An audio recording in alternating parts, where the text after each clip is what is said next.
Yep, it's a big 'em. Hello, I'm Ramon, and welcome back to All Scale RC. So finally, I'm getting to the brushless conversion on the Primal Gravedigger, and we are doing the Fine Designs brushless conversion kit. So let's get this long delayed project started. First off, let's strip it down. Let's get the tires off and the body off.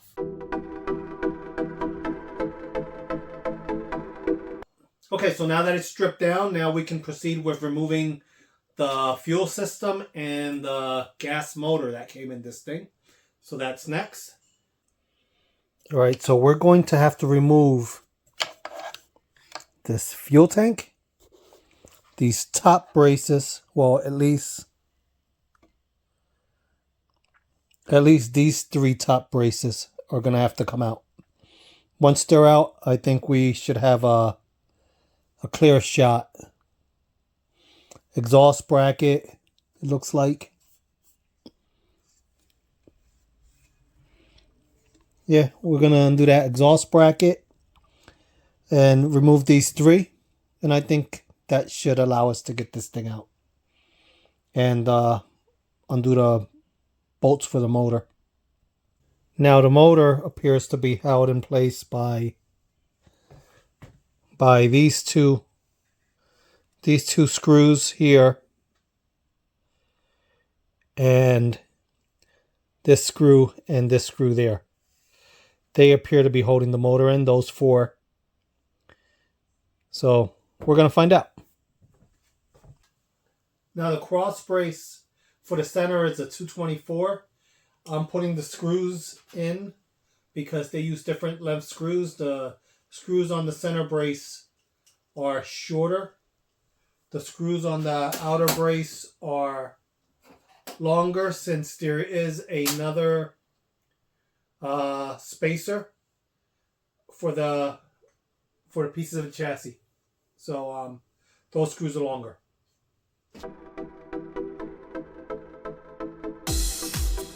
Muffler. Check. Gas can. Check.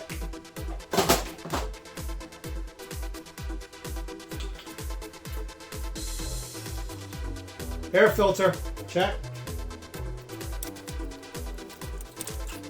Two-stroke gas-powered motor. Check.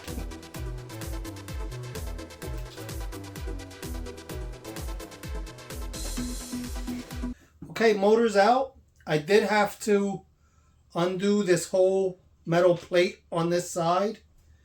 I had to undo the whole metal plate on this side. So be careful with the way the screws come out. Remember which way they come out. Take pictures, whatever you need to do. Because you have to remove a lot of screws and spacers. So I didn't expect to do that, but it's all part of the build.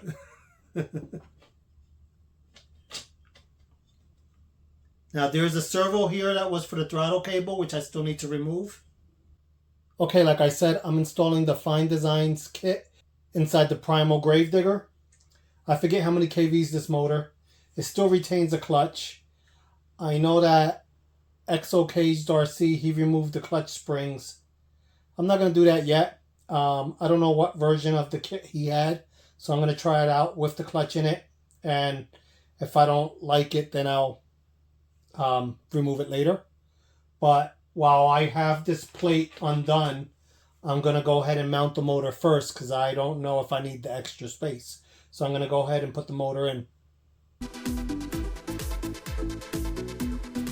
Okay, so this is actually day 2. Instructions for this conversion kit were not updated. They were actually for a previous version of a Raminator, and the ESC they're using is also different. So I had to do some research. I actually called the guy from Fine Designs on a Sunday, and he actually picked up and answered my questions. So basically, one of the things was I was worried that the back on here was powered, and being that the electronics in this electronic box are all powered by a 7.4 NiCad battery that's already in there. So that's already going to the receiver, powering the receiver. And if I was going to plug this in, I was going to be sending twice as much power, but apparently not. There is no power coming out of this into your receiver, so you're fine. There is an additional ground wire on here that we don't need to use either. You could just tie that off, fold that out the way. You don't need that. That apparently is to help control spark when you're using large packs and you're connecting your connectors together. So I don't know exactly. He kind of explained that I think you use it to dissipate spark before you connect your packs or something like that. And then there's another wire on here, which is a programming wire apparently. So we don't need that either. So basically you take your long wire and you connect that to the previous lead that was connected to your throttle servo. So let's get back on this. Another thing I noticed when I went to install the motor, the screws, the long screws for the two bottom screws seem to bottom out. And if you look at the top, when I screwed in the screws at the top, it was flush, and at the bottom it was not flush. So I had to use two washers on each side to make it flush, so that way my clutch is not cocked, or pretty much that's what it is. You don't want your clutch to be crooked and where your clutch pads unevenly. So I put washers in so the screws would pull in tight and not bottom out. So that's another thing I had to do. So another thing was they suggest getting rid of this switch, this kill switch. But basically, if you turn the wires that are on there to the side so that the crimp connectors that were put on the wires, if you turn those crimp connectors to the sideways, I believe it's going to clear. So I'm leaving that on. I don't know if eventually if I ever want to go back to gas, or even if I sold this thing and somebody wanted it as gas. So I'd rather leave it as easy to return back to gas powered as it was. You know, don't want to make too much of a mess out of it. I mean, I don't think I'll ever want to. I mean, I would love to run it as gas. I love the noise, but I don't like dealing with all the headaches from gas. So I'm going brushless. So let's get back to this. I'm going to connect the battery tray and then the radiator and the fan.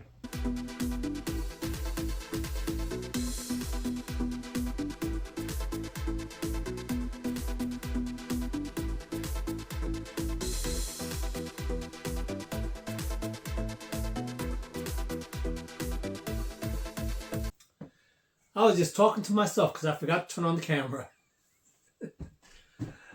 Alright, so finally, I got this wired up and plumbed. The cooling system is in and bled. All the wires are routed. I did a couple things differently. There's a battery that is just for your radiator fan. That battery, they give you wire ties to hold it in place. I want to be able to remove the battery and charge it on my quick charger. So I use that loop tape by Scotch. It's like a Velcro, but a lot stronger. Same stuff used on your Easy Pass. So I use loop tape on there. My ESC is actually mounted underneath my battery tray. The ESC, I put another layer of shrink wrap over top of the ESC because there are some sharp edges on the 8mm bolts provided, and I was worried it might rub. There is an extra wire, extra black wire that is a ground dissipation wire or something like that on the ESC. I take that off to the side. You don't need that for this. The programming wire on the ESC, that got taped off to the side too. And the lead for the signal for the ESC, that replaced the throttle servo lead. So I just took that channel and plugged it into there. And my water pump actually has two extensions to reach the receiver on channel 5. On channel 5, there were some other things connected. There's a whole lot of spaghetti in there. I wasn't sure what was what, so I just put a splitter on it and ran my water pump on a splitter onto channel 5. Because this has some extra things for the gas powered or whatever. If I ever wanted to switch this back, it won't be too hard. because I didn't change too much as far as wiring. I even kept the kill switch. All you have to do is take your little wire connectors on there and just turn them to the side, and you have enough clearance. So I even kept the kill switch. Let me bring the camera in so you guys can see this, and we can actually turn it on. The wheels aren't on it yet, but we can turn it on. And basically, you have a battery for the fan, a battery that powers your servos, and the batteries that are going to power your electric motor. So you're going to run a total of 4 batteries in this thing when you're running it.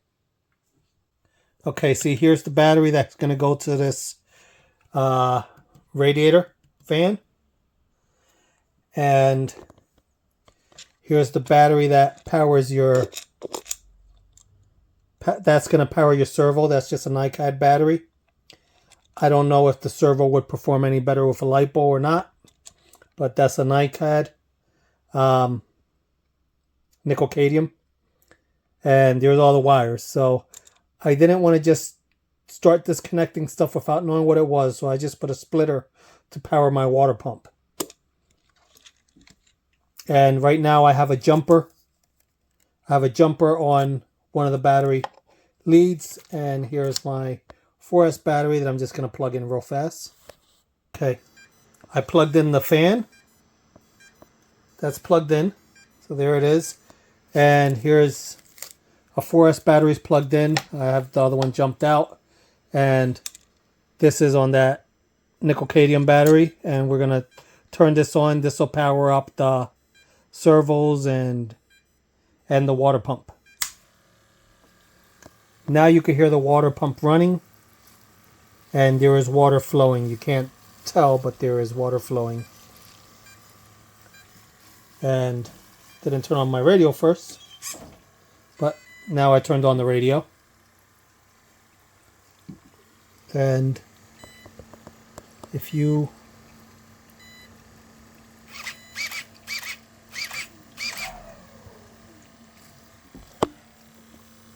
Alright, if you look there, here's the brakes working.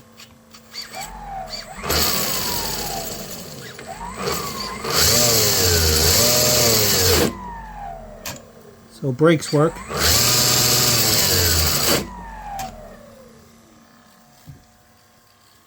The motor still has a clutch.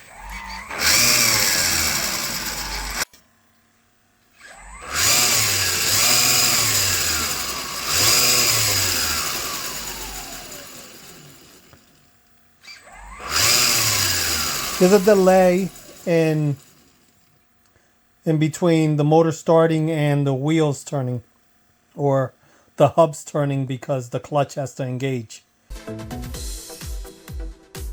Okay, she is powered up, water's running, fans on, everything's on. Alright, don't try this at home. This isn't very smart. The truck is sitting on top of 4 yoga blocks, vertically, standing vertically. I had to put them vertically so the tires would clear. And I have 2 4S batteries on there, so we're on 8S.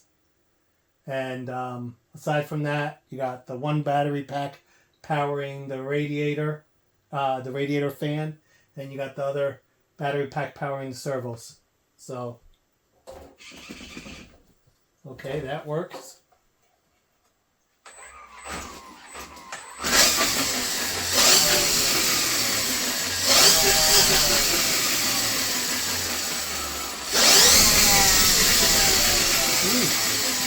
Get off balance.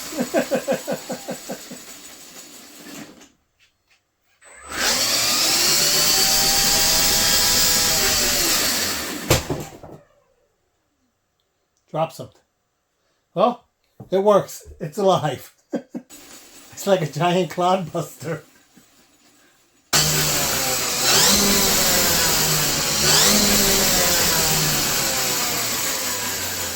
Need to balance these tires. I'm trying to squeeze in here. So, I still need to put the decals on this. And I need to order a wheelie bar. I've heard so many stories of people trashing these trucks for not running a wheelie bar. It's a very heavy truck. The minute the front tires come up and it lands on its back, it trashes the truck. So I'm getting a wheelie bar. That'll be here in a couple days since that's only coming from from New York. I live in South Jersey, so that's quick. Aside from that, I still have my sand rail to build. That's another conversion. I have to... What else? Oh, I'm still doing work on the RCMK SCR Pro. I'm going to possibly increase the power in that. I'm also waiting for tires for that. I still need my F5. I still have to finish getting that back together.